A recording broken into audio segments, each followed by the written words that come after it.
Hello there in internet land. Let me know how the levels are with the music, if you would like me to have the music lower or the music louder. I can do that in the Hall of Infinite John. Woo!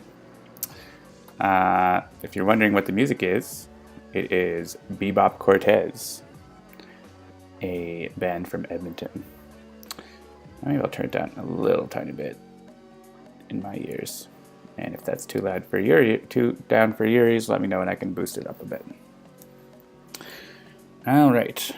So, can barely hear the music. All right, I can adjust it here in OBS. So I will give it another couple dBs and maybe a couple more. Let me know how that is. And yeah, I want my voice to be louder, but we can have the music be a little louder. All right, so today we are Rule the Apocalypse. Let us do some more one-deck dungeoneering. So, last week you saw Jean-Marc doing some engine programming, and we're going to be bringing some of that stuff in. But I wanted to show you first sort of where things are in terms of playability, because that's interesting. And we're going to get to wrapping up a few things that I haven't gotten to yet as the part of the stream. So I'm just going to turn off my continue, so we'll start a fresh game. And I'll maximize this here. For some reason everything's all blurry in the Unity view, but I think it's fine when you build the game. It's just some weird bug that I need to probably update something. Cool. Alright, so we have the Paladin here in the Dragon's Cave. You can see the dungeon view is actually updating with real things now. And actually so are the skills and stuff that the hero has. So I did an explore, and I'm going to peek behind door number 1. It is a boulder. So a die flew over here. That's from the heroic feat. Whenever you open a door with 4+ experience, such as this boulder, you get to store a die. So that happened. We'll probably have some more indication of what's going on when that happens, but you can also see the general supply has updated. And we have the boulder here, so we can choose to enter or flee. I think we could take it. Let's enter. And now we get to choose which of the peril options, either slow time. JCC says, I solved the blurriness issue on my end by going to video card settings and changing 3D stuff to quality. I'm not sure I can do that, but it's probably some setting in Unity. I'm going to choose magic here because I only have 1 agility. And now I can decide if I want to use my heroic feat or not. I'll go ahead and use it. So when I do that, I get to roll the die, click on it to roll it. It rolled off the screen, but it's a 4. And then we get our 3 magic dice that I can roll. Need to fix the bounding box of the dice, I think. That's good. So if I pick up and start moving the dice, you can see that the armor box here starts glowing. I have to fill the armor box first, so I can do that. And then I can fill up this box. I don't have it yet putting these in small in the small box, in the big box. The idea here is the dice are going to like sort of shrink down to probably about half size, so you can see how many you're putting in. But for now, it's just put them in like that. And we'll end the encounter. And no consequences. The dice will go back to the supply. And we can loot. Let's take an item. So you can see this is going to go up to 4, and my health is going to go up to 6. Ta-da! So all this stuff is actually really being hooked into the game now. Some of the animations are not in there yet or not timing right, but things are getting pretty playable. So I can now go to the next door or whatever. So some things that aren't hooked up on here yet, the heroic die conversion control isn't working yet. And the potions right now, as you can see, it shows I have clarity, which actually isn't true. I only have the healing potion, so I shouldn't be able to. And those are not really hooked up. So the first thing I wanted to do was actually hook up the potions to be what they really are. So that's cool. So I wonder if there's if I go to quality here, can I? It is on ultra. I could change it to, it doesn't seem to do anything when I change the quality setting. It could also potentially be, what did I do? Oh, I maximized that tab. It could be an issue of the rendering mode of Unity on Mac. And I can go to the project settings. If I turn on metal, oh, it is metal. All right, well, I'm gonna switch it to OpenGL.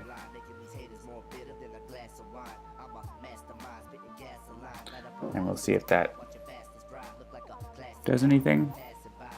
It's still pretty blurry, so something's going on there. But whatever.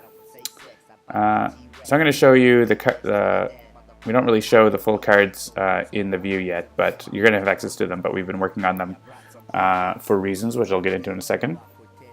So this is the card tester scene, which I think you've seen before. And you can see now when we load I'm just going to zoom in on the scene view because the scene view looks great.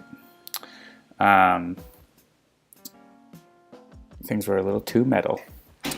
Yeah, the scene view looks great. It's just the game view is all messed up. I wonder if I pick a real aspect ratio. Sometimes if you pick a real number, it actually works differently. Oh yeah, you can see that looks great. It's only because I had if I choose 16:9, it's using some really tiny amount of pixels, but if I choose 1920 by 1080, it looks great. So let's just use 1024 by 768. Look at that, beauty.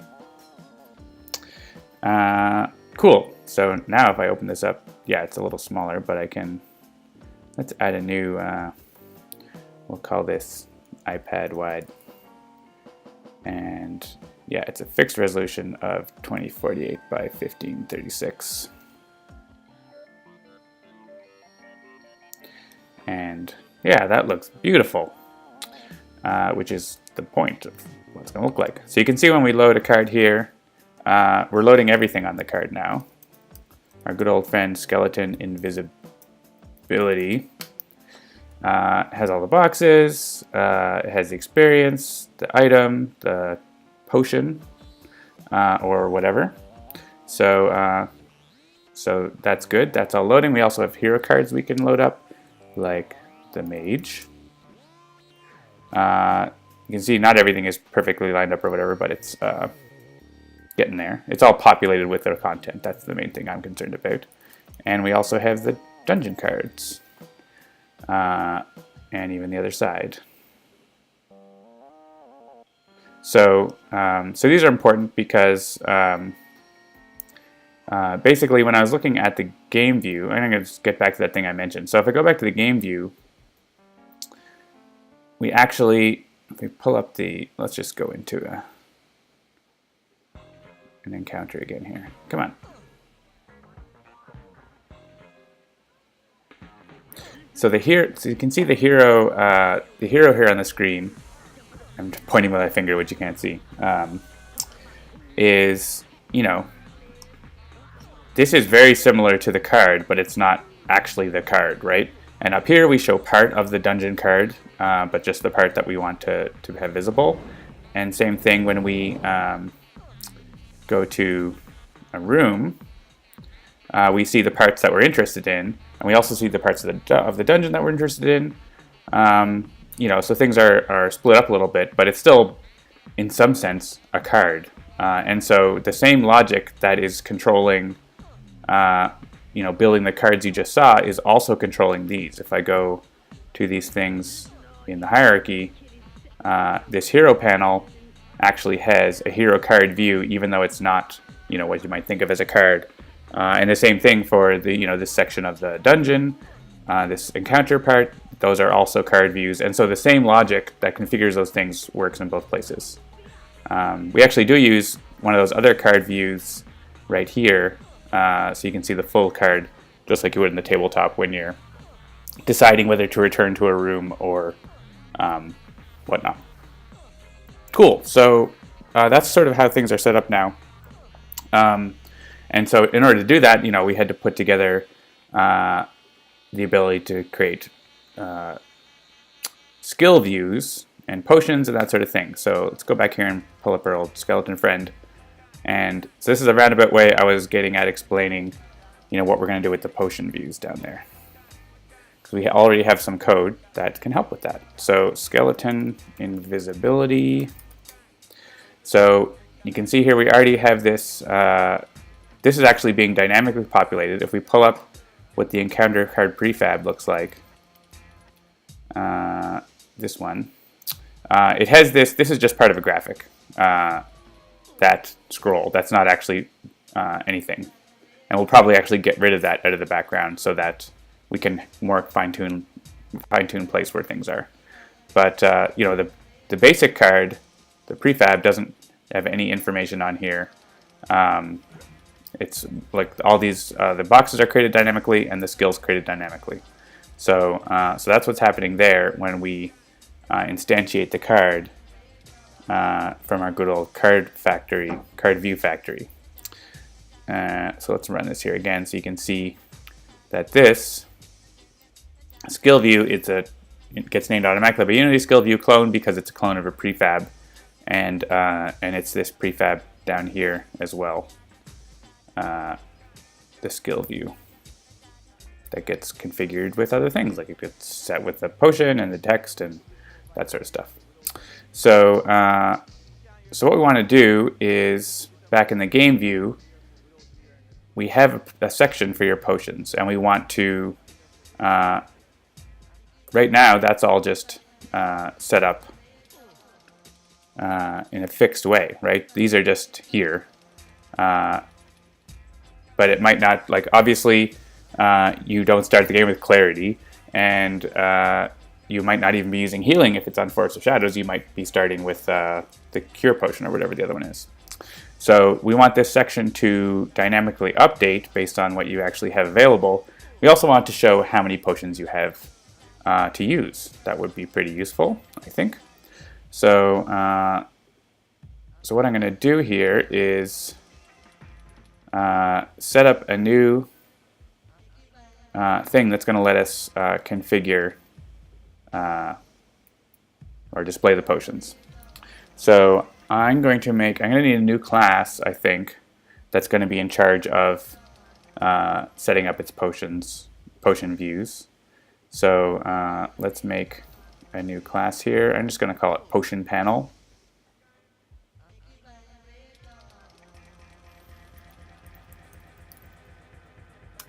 And that's going to basically be in charge of this area of stuff. So let's open that up. Oh, I have a lot of files open. We don't need all those. Close others. But I do want to open up something. All right. Let me know if you can see this okay. Or if you can't. If you can, then don't say anything. We're going to, we need to set the namespace. And we have to, yeah, that's fine. We might need those methods, so we can leave them. So what we're going to want to add here is what sort of fields it's going to need. We're going to definitely need a text label for, at least to start, we'll use a text label to show how many potions you have. Maybe later we'll have some sort of, use little cubes or something like that, but for now we can just use a label. So we'll have a link here to the title label, and we'll just say you have 5 potions or 2 potions or whatever. And then we want, basically we're going to need a connection to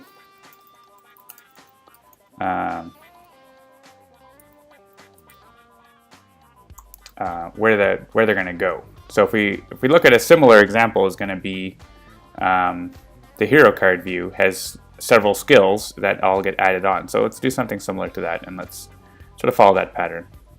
So on hero card view, yeah, we have a parent for the skills, so let's call this potions parent.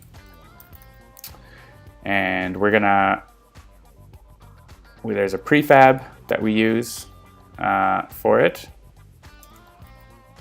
And it is both potions, all potions, skills, and heroic feats actually use the same prefab. It's called, it has a skill view. We could probably call it something else, but I'm not sure of a better name. So we'll just call it that. And all right, so we have those things, but we need to be able to do something with them. So we're gonna make a method that the game view controller at start time or whenever like the number of potions change or anything, something can update it. So the potions that you have in One Deck Dungeon are like really a global thing. It's not, they don't belong to a particular hero. They are just available to the whole party. So we'll be configuring this panel with a game controller, most likely. Yes, and it doesn't know about that namespace, so I have to tell it.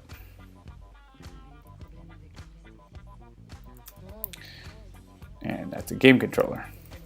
So the game controller is going to have some stuff about potions, about number of potion tokens, so that's good. So we'll set the title labels text to be just something like, this is a little programmery, but it'll get the job done for now. And maybe we'll think of a better format. I forgot a quote. And we're going to want to, and I need to have a return type. We're going to want to go through each potion. So let's see what other we have for potions. We have potion controllers, I guess, which are the potions we have available. Active potion controllers. I'm not sure which are. And we have initial potion controllers. I'm not sure what those mean, so let's go, well, we can just log them out and see what we get here, actually.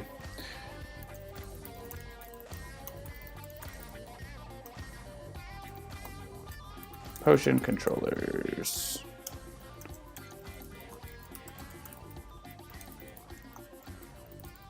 And we'll just get the identifier. So we're going to call this configure method whenever we want to set up the stuff on this thing. So let's do that. Let's hook it into the game view controller, which is like the main object. Potion panel. We try not to do a lot in this game view controller. We try to, delegate things down to lower levels, but at some point, at the start of the game, you need to show what's going on, for example. So we need to do that here. All right, so we're configuring, this is here in the other UI configuration, like we're showing what are the dice, what's on the different panels, set them up based on the game, and this is doing that too. So just following along with that. So this looks like this is set up now. So at the start of the game, when we're going to load things up, it's going to configure the potion panel, and it should tell us that we have one potion, and at least log us out what the potion controllers are here so we can see what that actually means. And we can check the documentation, but I'll do that if we need to. So in order to do that, we need to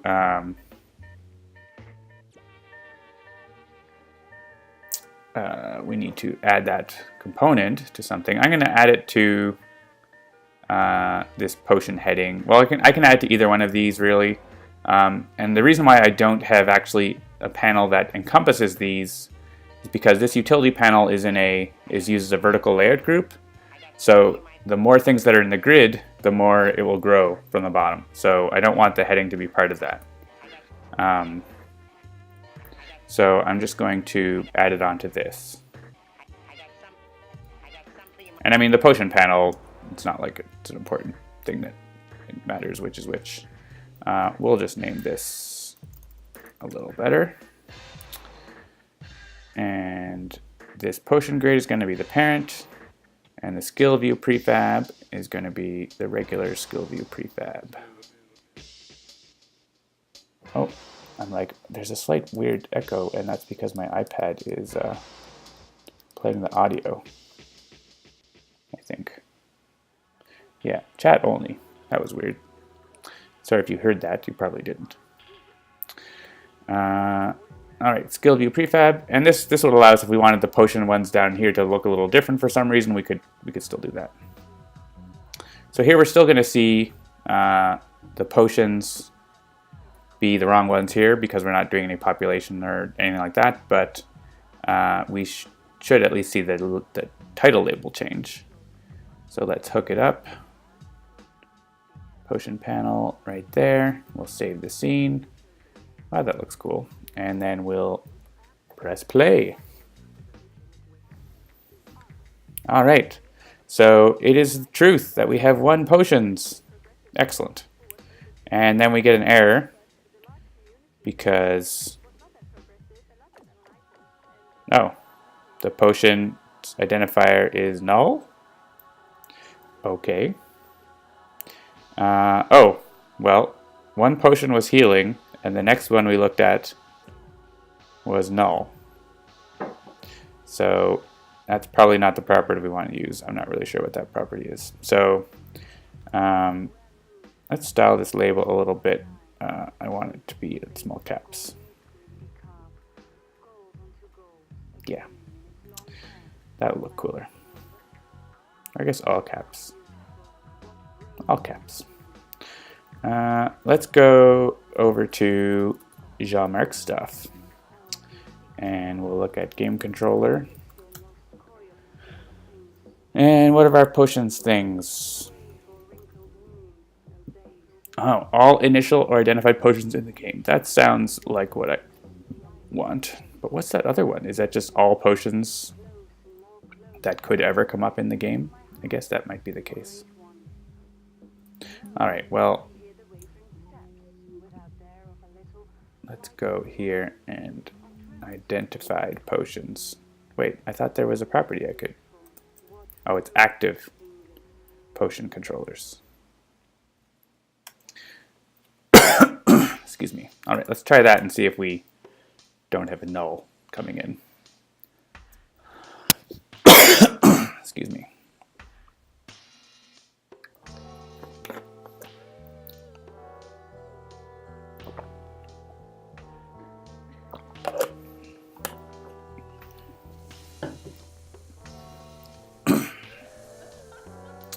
All right, so 1 potions, that's good, and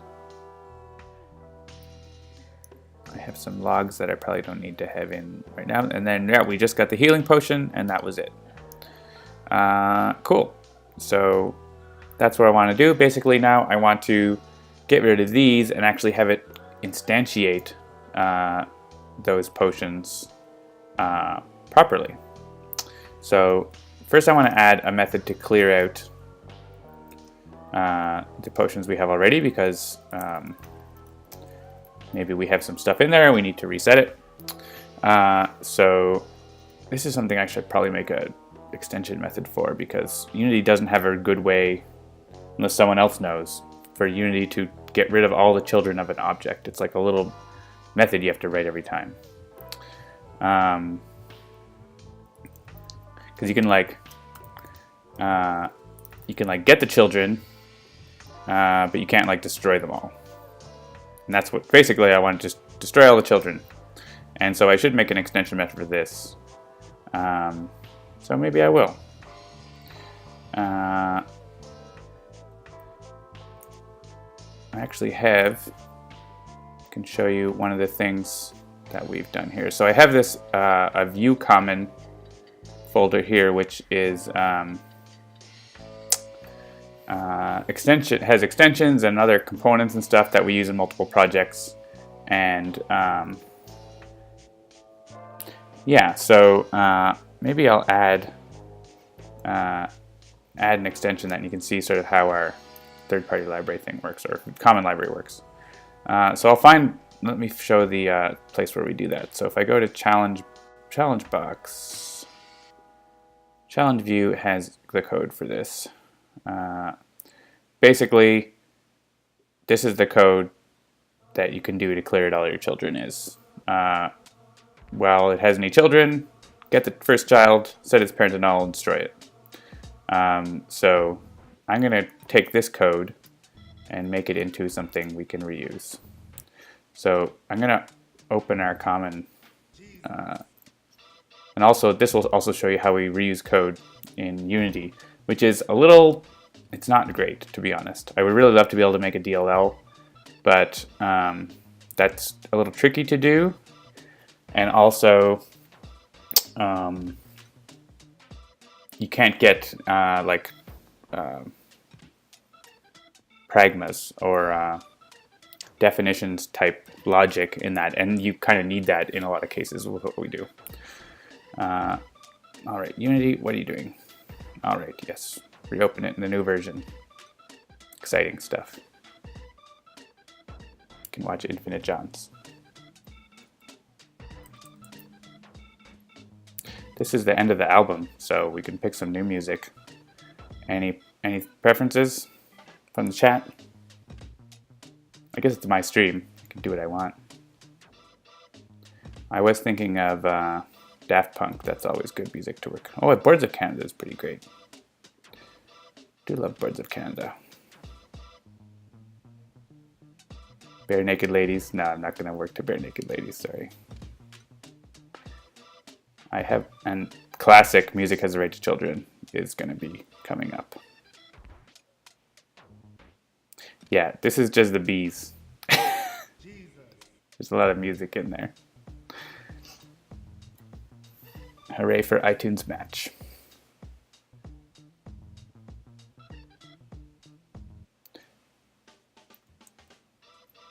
All right, Unity opened. All right, great. Jesus built my organ. All right, let's play Music Has the Right to Children. It's pretty atmospheric. And maybe I'll actually turn it up a little because it's usually pretty quiet. All right. BOC. All right, so view common here is our common library. So I'm going to create a helper script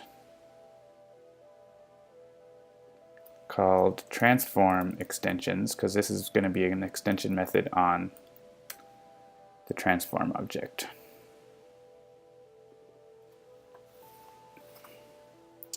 Sure.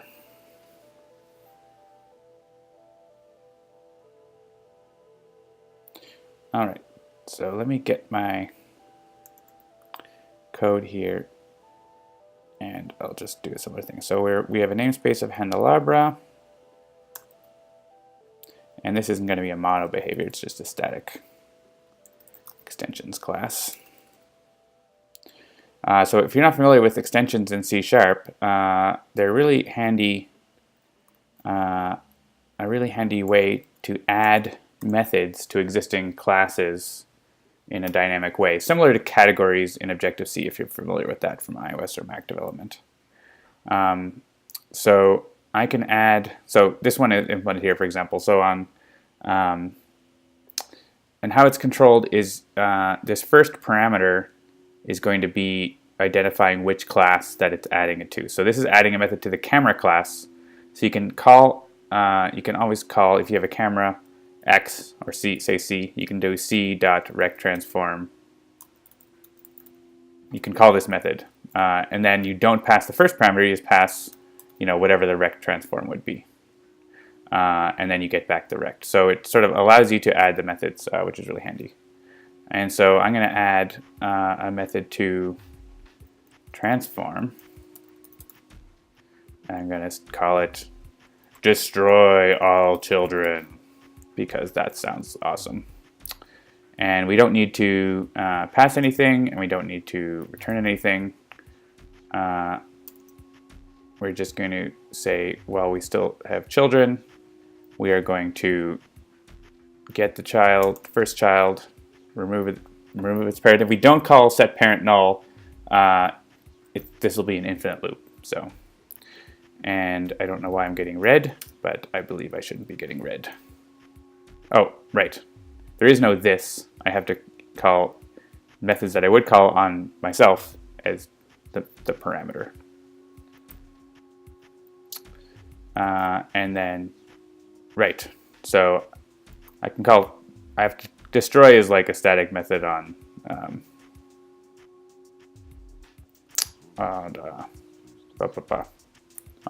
one of Unity's base classes. It's not even transform, it's lower than that.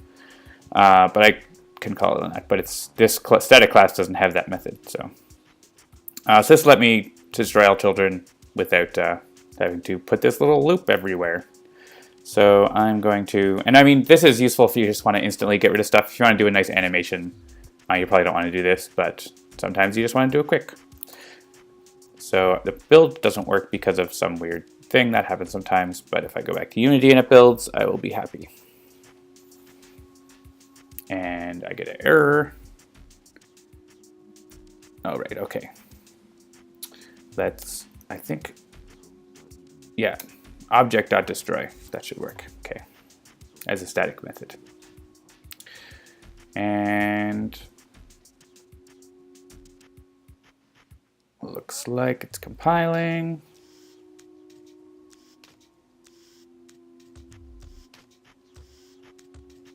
All good. Couple warnings, but whatever. Let's commit that.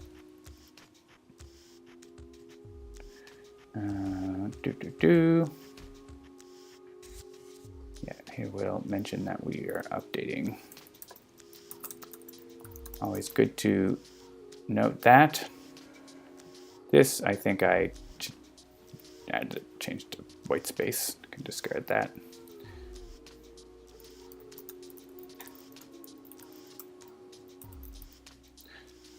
All right, so we can push that up. So how we deploy the common code is through Unity package. This allows us to have like hashtag ifs and stuff in our code. Like in this one here, for example, like we're using a platform check. You can do a lot of platform checks at runtime, but there are other things that you can't do at runtime. Like we have different compilation flags for like whether it's on Steam or whether it's on Amazon or Google. Like an Android build is still Android, but the runtime doesn't know whether it's on Amazon or Google, and we often need to do different things based on that. So, so I would love to be able to like build a DLL and then just have that, but that's just not. I've spent some time trying to do that and it doesn't work, or I've not been able to get it to work in a way that I'm happy with. So. But what I can do is export a Unity package with these scripts and just sort of do that, update the, like, export this Unity package. Oh, actually, I have a thing to do this. I don't have to do it manually. I have a Unimate thing, which is a little build script thing. I can run that. That'll generate the package, and then I can import it into the project. So it's a little wonky, not gonna lie, but it's the best thing I figured out so far.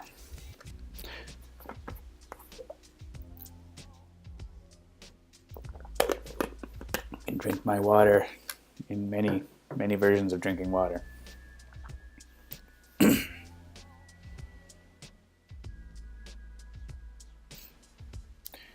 All right, Unity has returned. So we want to import that package. So I go to it in the Finder and double click on it. One deck dungeon. Oh wait, view common.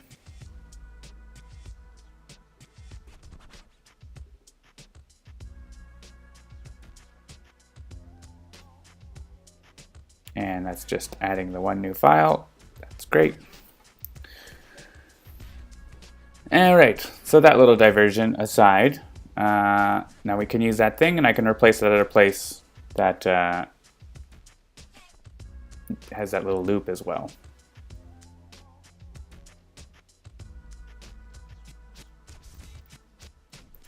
So let's pull up my code. Where's my potion panel?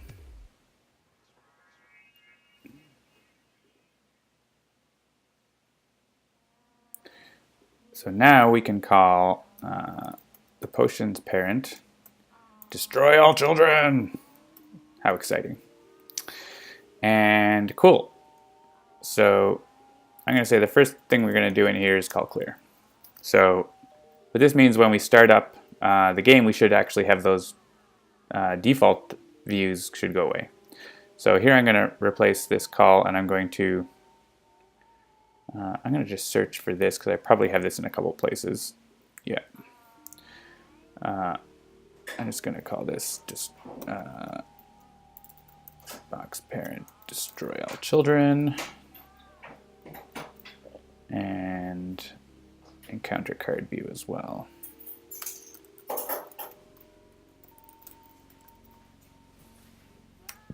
All right, so that's good. So let's go back over and just verify that that clear method is working the way we want.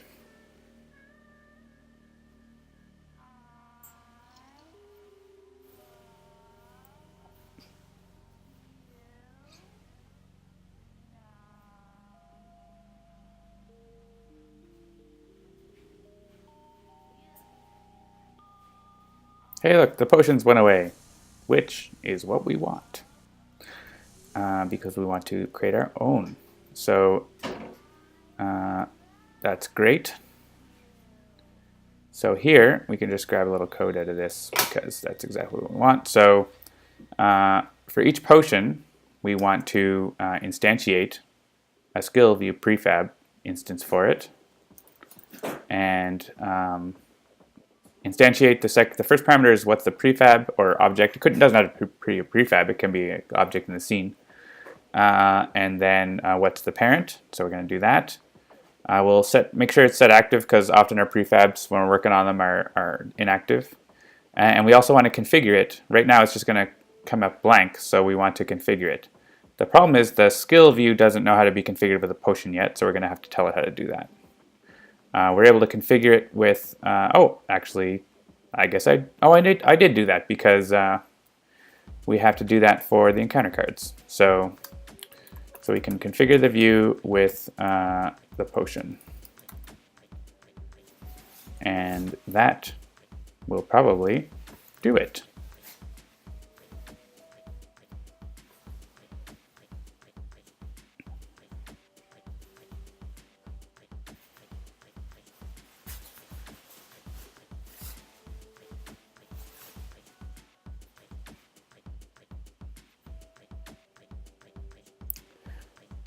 I'll run it. Hey, look, there's the healing potion. It's not looking great, but it's there. I'm not sure. I think it must be just like the font size is not really doing what we want here. Let's see. Yeah, I think just the font size is a little different than before, but. So what we could do is we could have a different prefab for down here, or we could have our potion views be like, you know, a little different.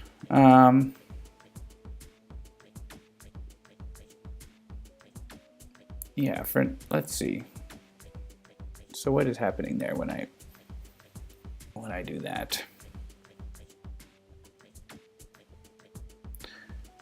I think the font size of the body text is going bigger than I want. It's set to auto sizing. Oh, is that because oh yeah, the minimum font size, actually I want the font size to go smaller than I allow it to right now. And I probably want the title size to be able to, yeah, okay. This problem is the minimum sizes are too small. So let's just go and adjust that in the prefab. Let's say this can go down to 8, and the title can go down to 10. Whoops. And yeah, that's fine. And let's run it now and see. Yeah, I think it's just that the font couldn't get small enough. And we can make these views bigger, or you can click on them to bring them up bigger or whatever. But for now, we want them to at least be legible. So yeah, we've got a potion, and that's exactly what we want. So I'm going to get rid of these ones because we don't need them anymore. I'm just going to get rid of that potion cell because that's from the previous iteration of what we're doing, so we don't need that. Cool, so now we have our potions, and they are showing up correctly. So there's a couple more things we want to be able to do. Obviously we want to be able to use potions whenever we have the opportunity or want to. There's also, we want to get new potions. So right now, we only call that configure method at the start when the game is coming up. If we add a potion from loot, it's not going to do anything on the screen until we quit and continue the game. We also want to update it whenever we level up and get a new potion token. So there's a couple things there. So I think the easiest thing to do next is going to be looking at getting new potions. So what I'm going to first do is save the business and commit this though, because that's pretty good. Oh, the view comment here, sure. I think this has to do with the Unity change, and I didn't pick it up yet. So one deck dungeon. So you can see here all the changes I made. Challenge view, and these are some of the refactoring things there. Cool. And the project settings, I think I just changed the graphics API there. So these other things are actually from the Unity update that never got. Sometimes Unity doesn't actually save things that it should. So then we're going to add here, we display potions in potion panel. Cool. All right, so next up, let's look at adding a new potion. So one of the things that actually I want to sidetrack on here is what we do at the start of the game. So we could see if any of these doors have a potion on them and then just use that one. But I want to have a way to to force a thing to be a certain door at the start of the game. So we'll see if this works. So does this boulder have a potion? I don't even. Actually, I can cheat. I can see what they are. Aim the stats asks Xbox One. Yes, Unity supports Xbox One and PlayStation 4 and Nintendo Switch. So there are project settings for those. Even if we're not using them, they show up in the project settings. So I need to explore here. And let's see. If I go to the main panel, I can see what these are. Boulder, Valor, Persistence, Shimmer Blast, Persistence. Those things aren't potions. So let's get our old friend Skeleton Invisibility. So I have a debug thing here that I wanted that I never used yet. I want to be able to stack the deck. So I'm going to add this and make sure that this is going to come out. So this isn't actually implemented yet, but I want to implement it. So I want to make it so that when I start the game, I have access to that encounter. So let's go to the game view controllers where I'm going to be doing that. So here's where we're creating the new game, and let's add a line here too. And I don't think Jean-Marc has given me a way to stack the deck. He thinks he has his own way to stack the deck, but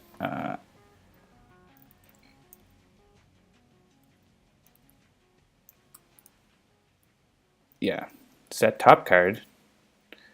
But we can manipulate, we can just jump in and manipulate the deck here. So this is for testing only.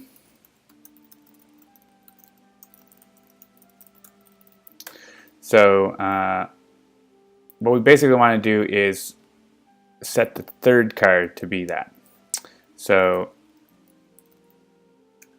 if we have, what's debug? Debug helper, that's the thing. Instance dot initial encounters. So if we have any of those, we're going to put those there. He uses arcane cadence to stack the deck. Ha ha ha. Indeed. So, so the game, the deck, create the one deck. Well, that's what handy things do we have here? So this is, the view is not supposed to be modifying the model. I'm just going to make that clear. This is a debug thing that I'm doing that is not going to be normally done.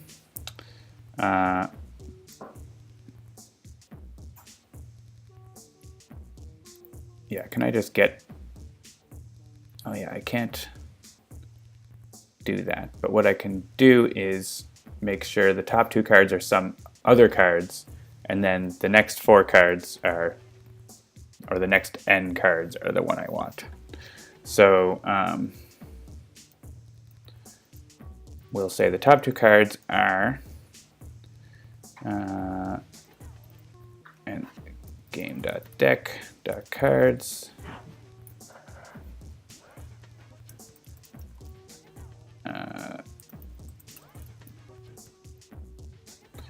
where, all right, let's just, this is going to be used a bunch, so I'm just going to make a helper variable. So we're going to find 2 cards that aren't in our list.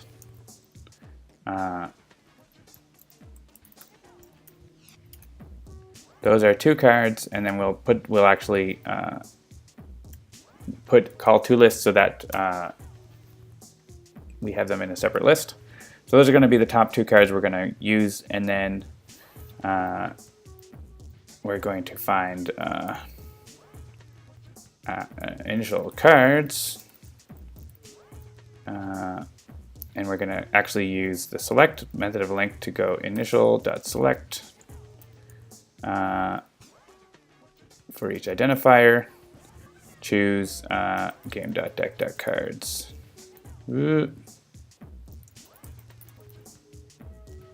And I want this to fail if the card doesn't exist. So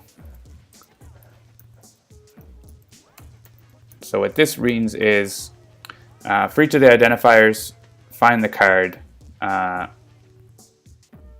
the real card that has that identifier. And those are going to be in the same order that I wanted them to be in. And so now we need to basically call the set top card method in reverse. And so we'll say top cards equals top 2 dot concat initial cards, and then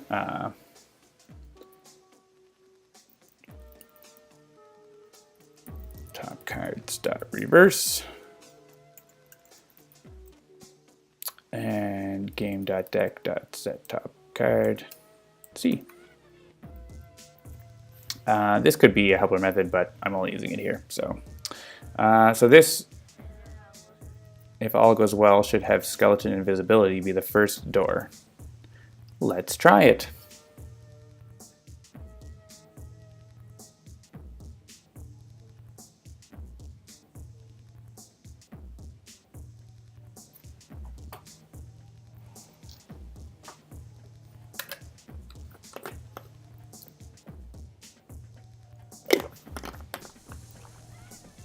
All right, well, I didn't get any, oh.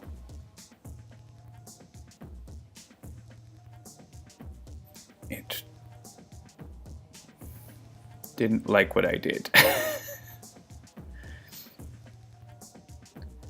Try to spend time while the stairs card is visible.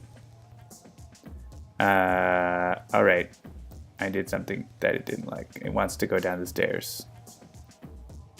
Oh, because I put this, okay. The stairs card are not allowed to be in that. Unless, yeah, let me see what the,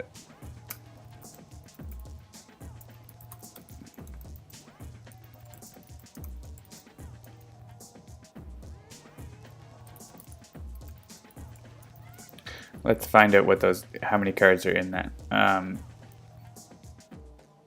Because I'm getting the stairs card, which should be at the bottom. But it could be that the first card is the bottom card. I can't remember how the list is organized. That is likely the case. So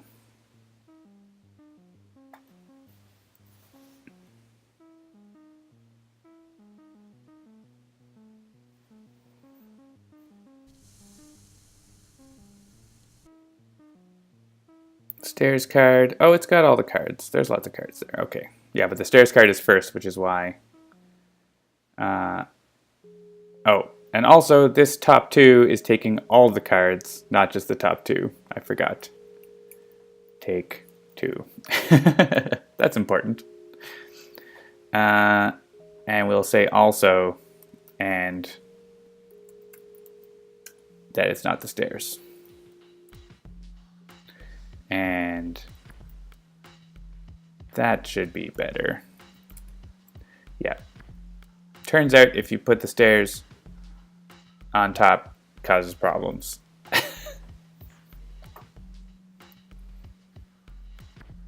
Don't do that. Though that might be handy for testing the stairs, because I haven't done that yet. Haven't gotten to that point. All right, so we did that, and it didn't freak out about it. So let's see what happens when we explore. Well, I have cards. They're not the ones that I thought I was going to get.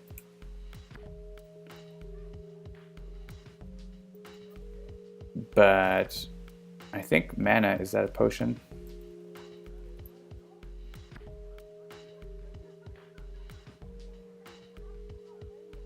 Yep. I guess I could just go with that for now. I would like that to work though. So why didn't that work? What does this move card action?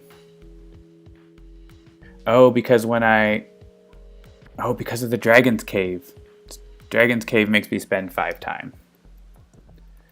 That's why.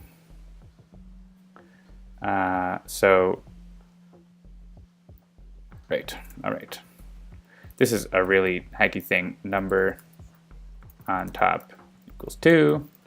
If dungeon equals Dragon's Cave, number on top equals 7.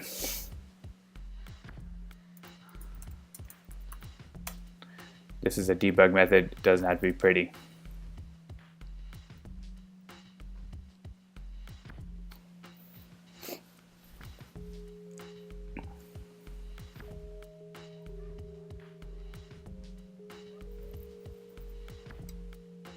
We can make it pretty later, I guess.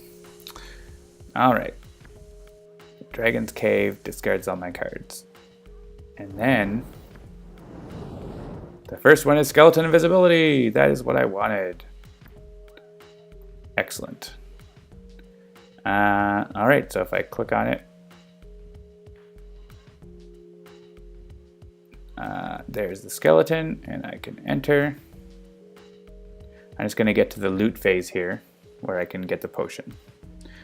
All right, so I may as well take less damage. Oh, I have to roll first, of course. There's a 2, and a 4, and a 6. And that's it. I don't have, well, I wouldn't be able to do, the heroic's feat in control isn't implemented yet. And that's fine. So I take my consequences. That actually isn't displaying anything for the health consequence yet. And here we are at loot. So now, actually that's a shape potion. That's something that I want to fix. If I click this, yeah, so there's actually no action for identify potion yet. So we need to implement that. I'm also going to tell this to continue the game in that spot.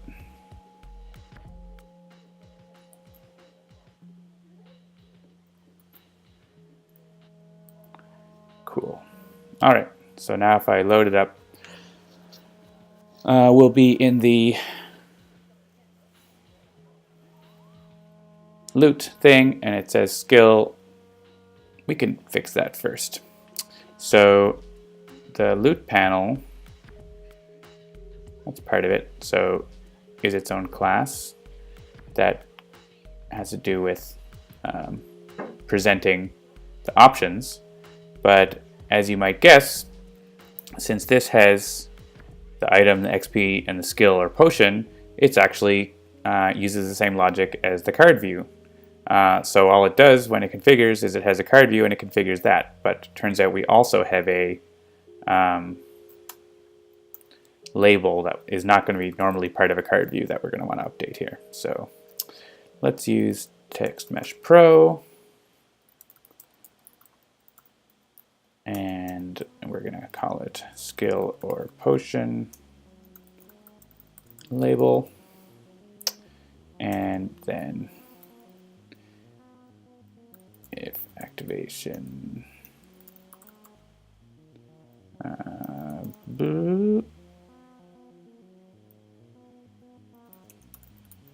right, okay. So we can just do this. The text is going to be either skill or potion. So if it's a skill, skill reward question mark, skill. If it's not, then it says potion. There's only two things in this game that you can get. So let's go back and hook that up.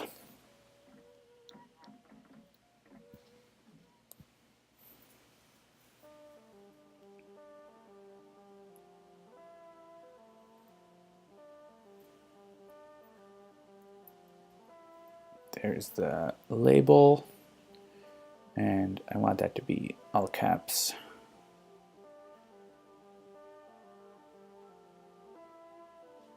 And there's the label. We'll save the scene and see what it says. It should say potion.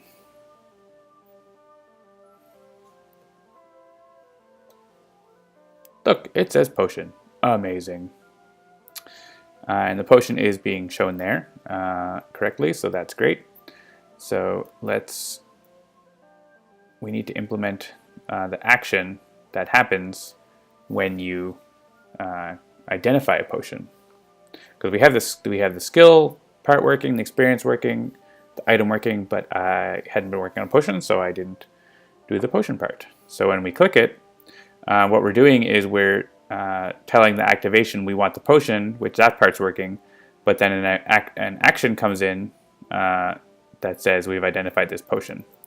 And so we need to create a handler for that. So what we do is we create a game action view associated with that.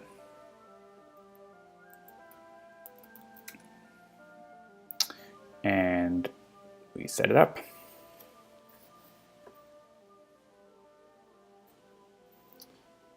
All right, so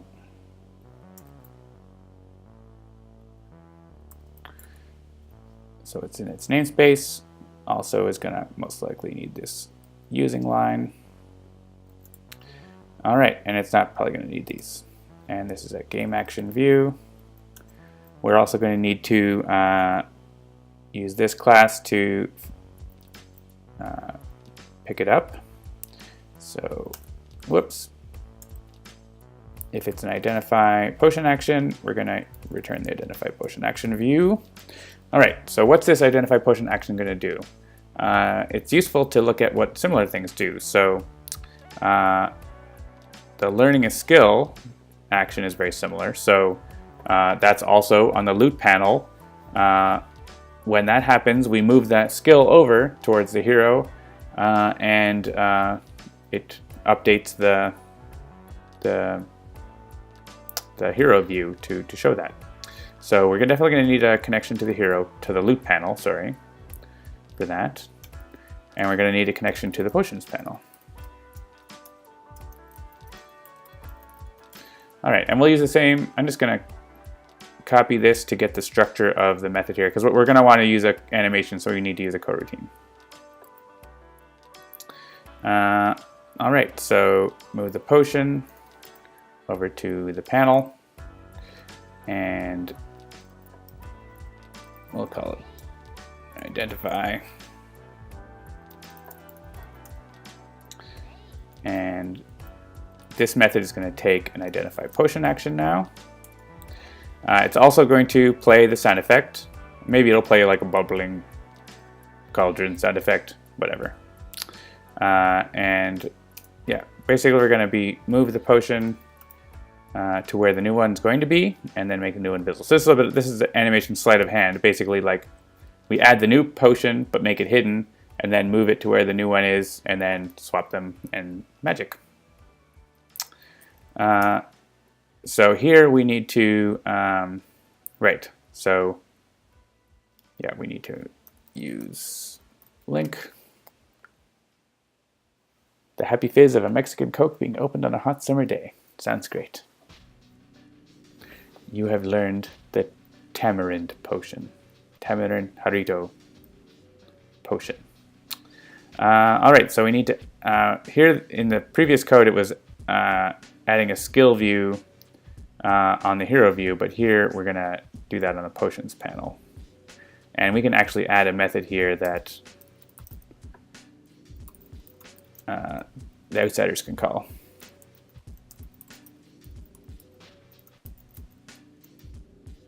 And we'll use that internally here. We'll just take this code and call it.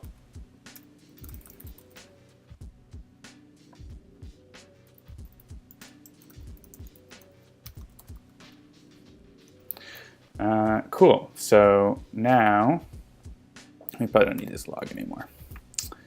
I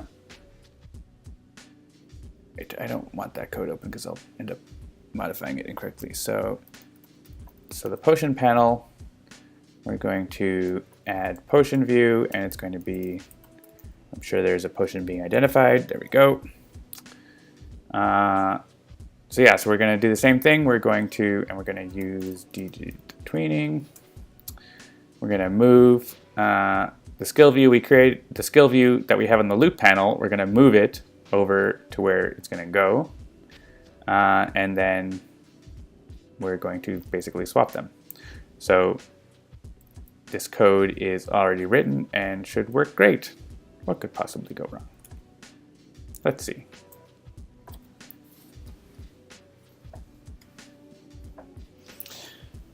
All right, so we also do need to hook that up in the scene here with the properties. I do love Boards of Canada. Great music for working or chilling. All right, we want the identify potion action view. Look at that, it's already there. I like to keep these in alphabetical order for easy way to find them. And right, so we need to hook up to the loot panel, and we need to hook up to the potion panel, and that should be it. Let's see what happens.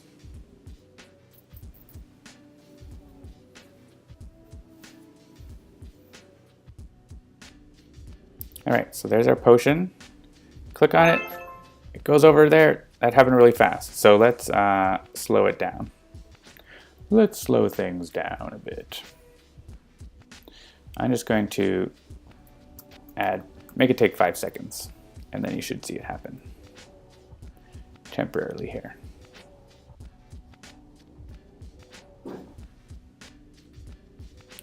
Imthestus says, I usually listen to metal while coding. Keeps me amped. I actually don't usually listen to music while I'm coding. I used to, but most of the time now I don't. All right, so here we have our potion. And so what's going to happen is there's going to be a new space added here, and this is going to animate over to the new space. It'll sort of jerk up, but that's just what it's going to do for now. So we'll click it. And now this moves over. It's behind everything, and it isn't the same size, so that's kind of weird. So we might want to also animate that other bit, you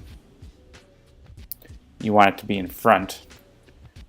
So there are some tricks to do that. There's also, we can adjust the scaling of it or whatever to match the other one. But that's kind of a polished item because it happens pretty fast. So I'm just going to leave it the way it is for now because you can't really see it, and we'll fix that up. But I'll add a card for it to potion, identify, potion, animation, polish. Because I don't want it. I feel like there's not really a point to doing that today. I want to get to that other piece of using the potion, which we will be able to use this potion. So with the regular animation speed, we'll run it again here. I'm not sure if listening to coding while coding is the best plan. I'm sure it's fine. Yeah, that might not be the... Watching dev streams while you're coding, you're probably going to be distracted.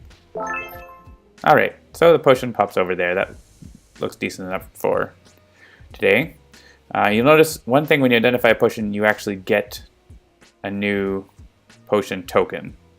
I don't think an action came in for that, but we can... we'll just go in off the other action, and we'll just reconfigure the potion panel at the end.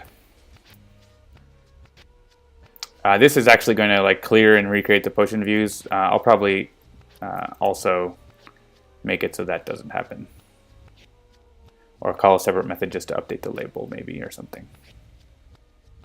But for now, this should work okay. And we should say it should show that there are 2 potions now.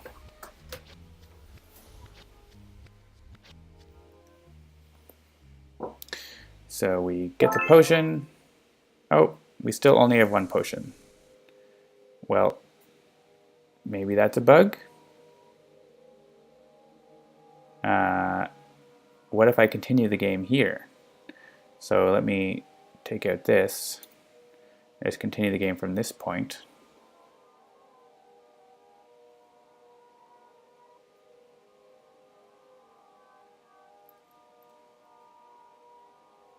Yep, I found a bug, because in the rule book, I do believe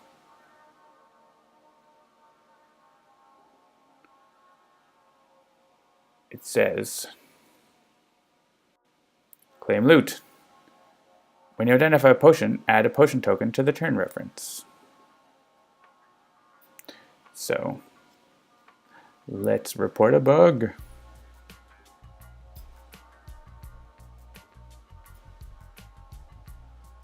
I like this song.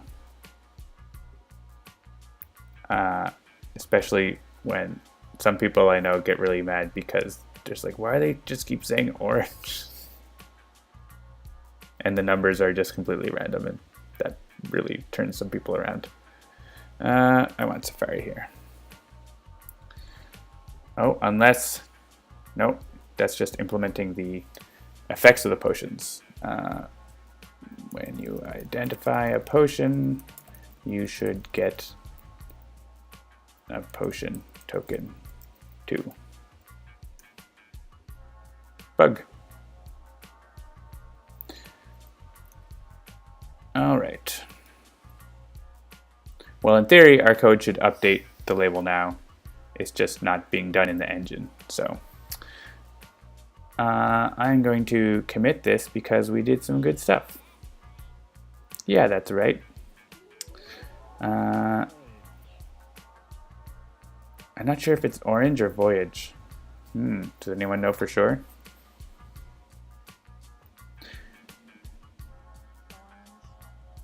I think it's orange. All right, I'm going to type in here handle identify potion action. Cool. I thought I was done with loot, but I wasn't. Good thing I'm here with you today. Ghost Puncher definitely hears orange, but now they're not so sure. Right? we could probably search for Orange Voyage. It's very similar.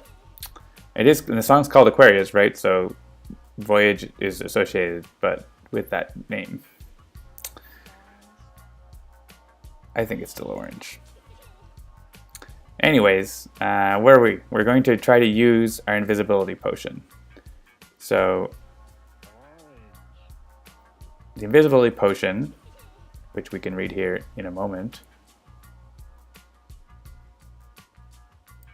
The voyage to Oranger Shores, says Cytosine. Spend 2 time before an encounter, skip to the claim loot phase. Okay, so we're probably gonna get a nice error here about using the potion, which we haven't implemented or something. So we still have to decide enter or flee, I believe. Maybe? Oh wait. Oh no, we have the potion activation at the same time as the enter room or flee activation. Okay. So what we want to do here is like allow you to click on the potion to activate it. Because right now it doesn't, the potion activation I think is implemented but doesn't do anything. Because there wasn't any potion panel to do stuff with. So let's go and open that up.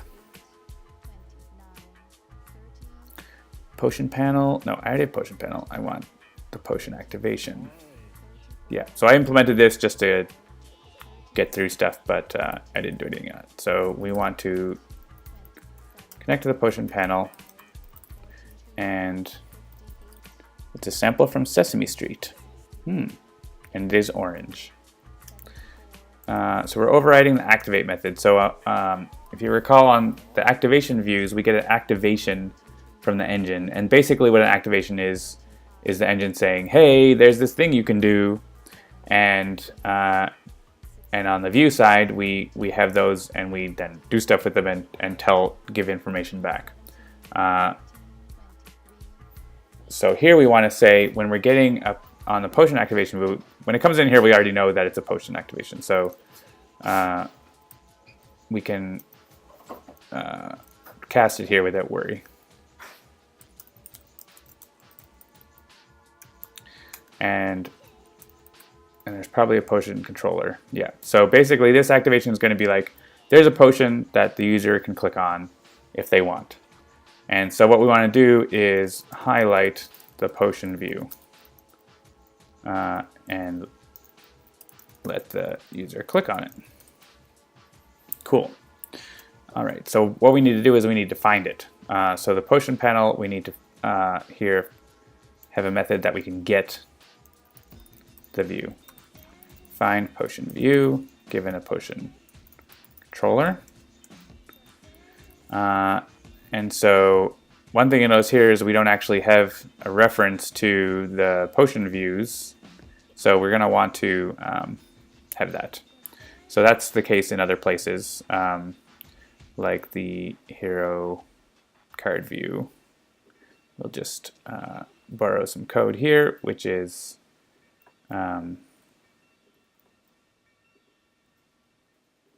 going to have the, and we can call them potion views, even though they say skill views. And here, whenever we add a potion view, we're going to add that, and we also want to make sure to clear that list when we call clear. And this is just, I mean, we could go through the children, but I find that to be a little weird sometimes, because you have to like get the components and all the time. I'd rather have a list that I just have. So here, if we pass a potion controller, we can do that. So, and if we look at skill view is keeping, actually right now I haven't implemented proper use of skills. So that's one thing I'm wondering is, does potion controller, heroic feat controller, and skill controller share a superclass? Because skill view is being used for all those 3 things, and I want to be able to look it up, look them up based on that without having separate properties. So let's look at skill controller. Okay, and potion controller class, and heroic feat controller class. So there, yeah, they all have effect controllers. Yeah, they're all a little.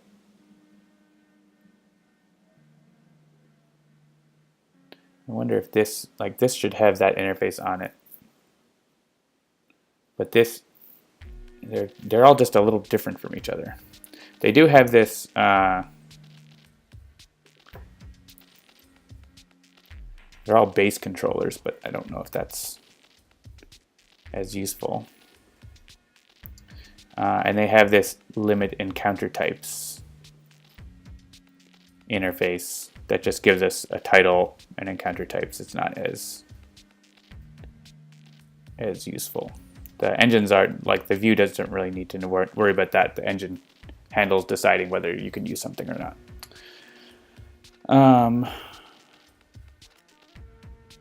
Yeah, I guess I could just be a base controller. I mean, they all have this limit encounter types. I'm not sure where else that is used.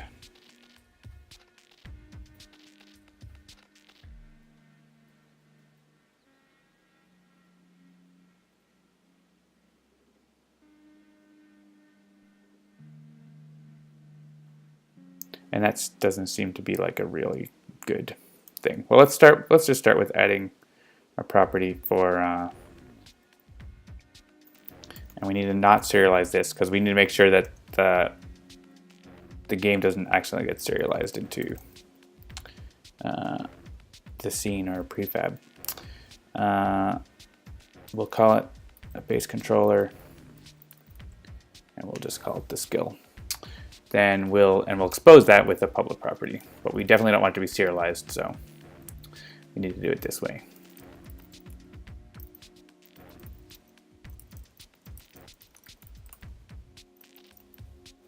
And we could just actually, we'll just call this controller because it could be something else. It could be a potion, it could be a heroic feat, it could be a skill. All right, so now in the potion panel, we can find the view, and this needs to use link.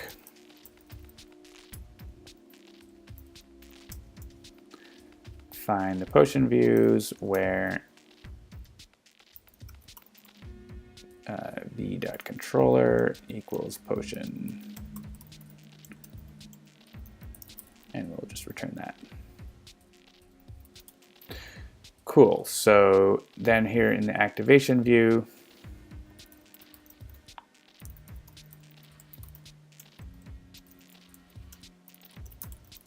and it's possible that something went wrong and we can't find it.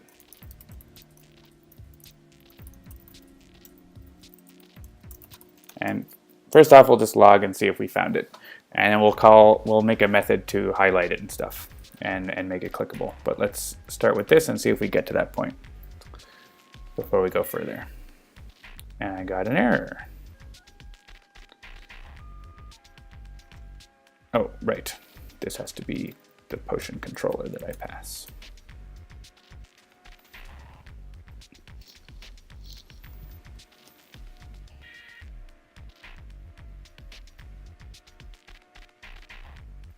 All right, that's good. So we should end up with a log here about that.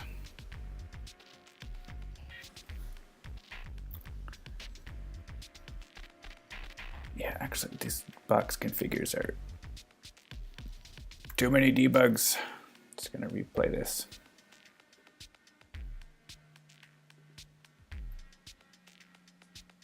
Oh, I know why, and I didn't see the log, and it's because it's not actually setting. I made that property, but nothing is ever setting it. Derp. Let's go back to the skill view, and yeah, we need to, there are 3 ways that we can configure this. Each one of them needs to set that property. So you'll notice actually that iLimit encounter types is actually being used here as a shared code, because basically that iLimit encounter types is used to display how we show the title. So, but I don't feel like it's appropriate to use as the other thing. All right, so here now we should see it log about finding the view. If it doesn't, we'll know why. Or we won't know why, but we'll figure it out.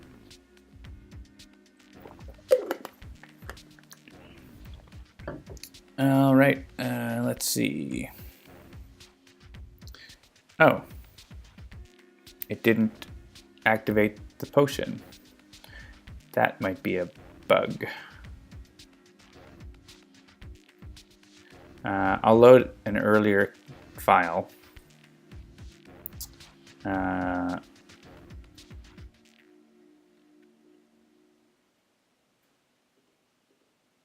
Choose dungeon option.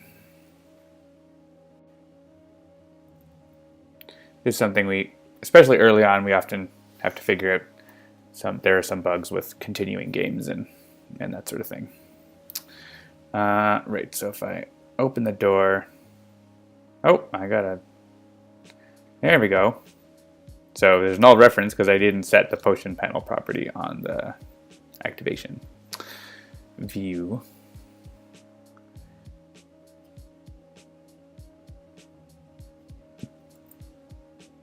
And it's going to rename this potion panel because I want it to make sense.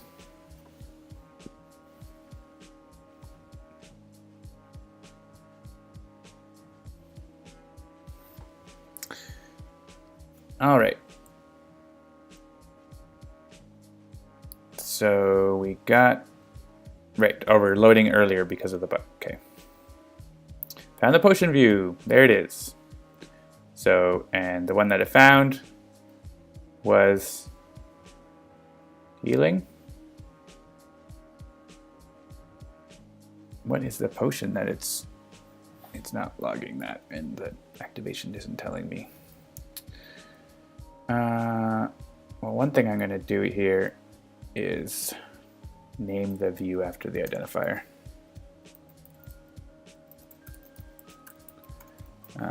Because that's handy.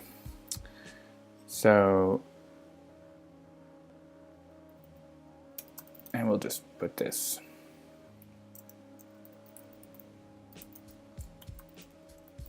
Let's just log this out again. Like, I guess the healing potion is valid if I took damage. So that might be why I'm being thrown off here. But in that case, I should get 2 potion activations, one for invisibility and one for health. All right, so I am getting the potion view for healing. And then, so if I enter the room, do I get another potion view or potion activation?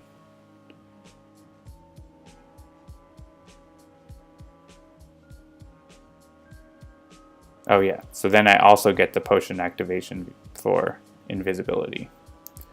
But, okay, that's interesting.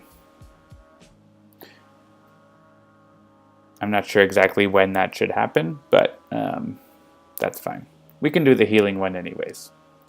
So that's interesting. Whenever I continue the game, I don't get the potion activation until it goes to the next state. That is a bug. So I'm going to let jean-marc though. Loading a game when the healing potion activation does not happen until you enter the next state.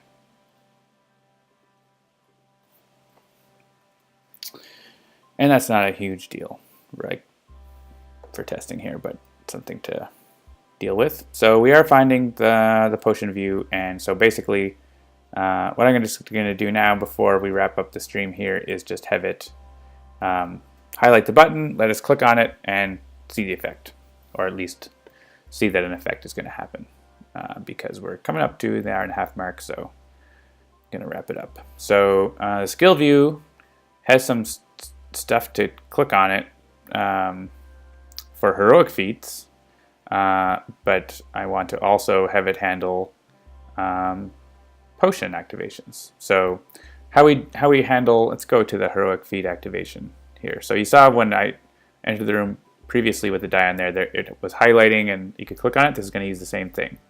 So this activation is finding the heroic feat view, which is a skill view, passing it the feat activation and a completion handler. So when it gets clicked on, it can call the completion handler, and this tells the engine, hey, the user is doing that activation. This is a very, potions and heroic feats don't have any information associated with them. It's just like you used it or you didn't use it. Other things sometimes have information that you need to pass in, like what die did I put on the challenge box or something, things like that. But we're going to do something very similar to this for the potion activation view, but it's going to be a little different because we want to make sure that if we want to do something different, like a visual effect or whatever, that we handle it differently for potions and skills than we do for heroic feats. So I'm going to call this the potion activation completion handler. We're basically going to do very similar code to the heroic feat activation, but just in case we'll probably end up doing something a little differently. So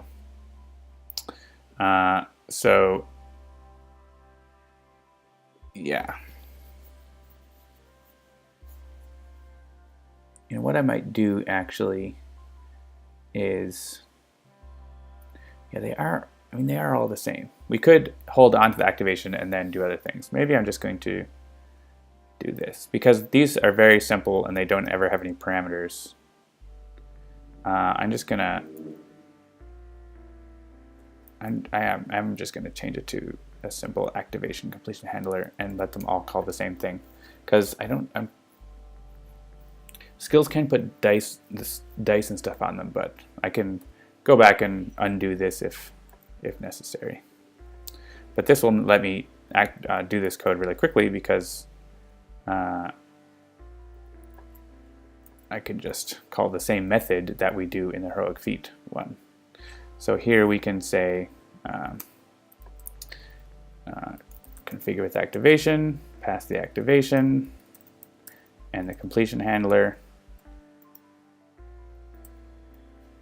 which is just going to proceed with activation. And then we also, the deactivate is going to unhighlight the button. But the highlighting and handling clicking and stuff is already happening for the heroic feat, so let's use the same code. And then if we want to handle it differently, we can do that later. I think that seems better to me. Yeah, so here it's the same thing. We need to find the potion view and deactivate it. So I'm just gonna do this, and we'll cancel the activation, and good. All right, so now this should allow us to use the healing potion. There'll probably be an action for gaining hit points that we haven't handled yet that'll come in from that, but that will be good.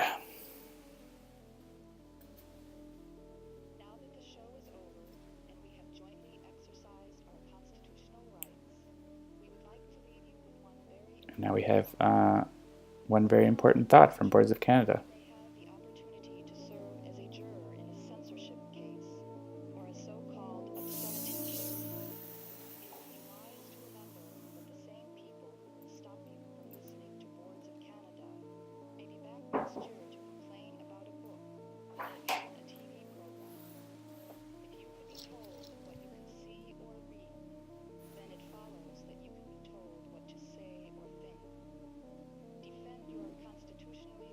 All right, I got a null reference. Ah. Why would the button not be there?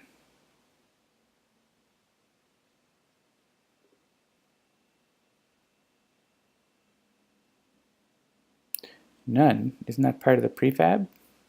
Oh, I wonder if the heroic feat has its own prefab because it looks different.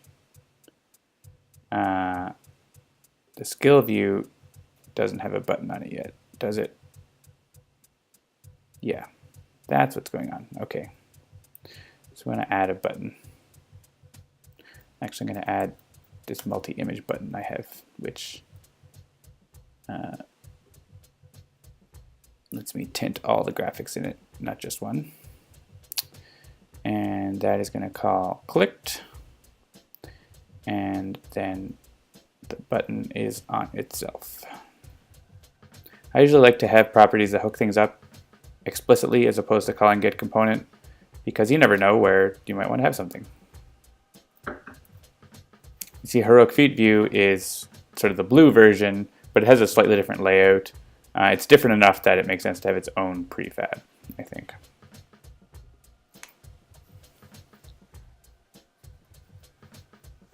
All right, so now let's see. Hey, look at that. Our healing potion is now pulsating. So you might, yeah, I mean, this is one reason we might want to say, and potion activation is going to do something different because maybe having that pulsating all the time is a little annoying. But for now, that's fine. And so if I click on it, I get a bunch of errors, but that's what I wanted. I want to see that it's doing a use potion action, adjust potion tokens action, heal damage action. So it's doing the stuff that has to do with the healing potion going off. And so that's what I'm going to do next, but I'm not going to do it on TV. So let's save this and commit it because it's a good chunk of work. And we'll say support using potions via potion activation. So yeah, so now the next step will be to implement these actions for using the potion, and the effects that actually happen, like the healing damage or the invisibility or whatever it is that that happens from the potion, we'll need to display in the view. But that's going to be it for today. So what do we? Yeah, we basically got potions working through displaying them on the screen, getting them from loot, and actually activating them. We didn't get to implementing the effects of the potions, but that's something for another time. So thanks for joining. Any questions in the chat? Feel free to post in there. Might take a minute and answer a couple questions if you have any. As you can see, the game's coming along well. We're getting to the point where it's getting close to playable, hooked up to the engine. Next week, Jennifer will likely be, it'll either be myself or Jennifer streaming. If it's Jennifer, she'll be showing you some more animations and visual stuff. If it'd be me, it'd be probably more similar stuff to this, or just more implementation stuff, getting the gameplay going, and more cool music, maybe. All right, so I don't see any questions, so that is going to be it. Thanks for watching the stream, as always. And if you're not on the stream, but you're on YouTube, thanks for watching the video. I'm going to call it there. So have a great day and a happy holidays. I will leave you with Boards of Canada for the rest of the song. Bye.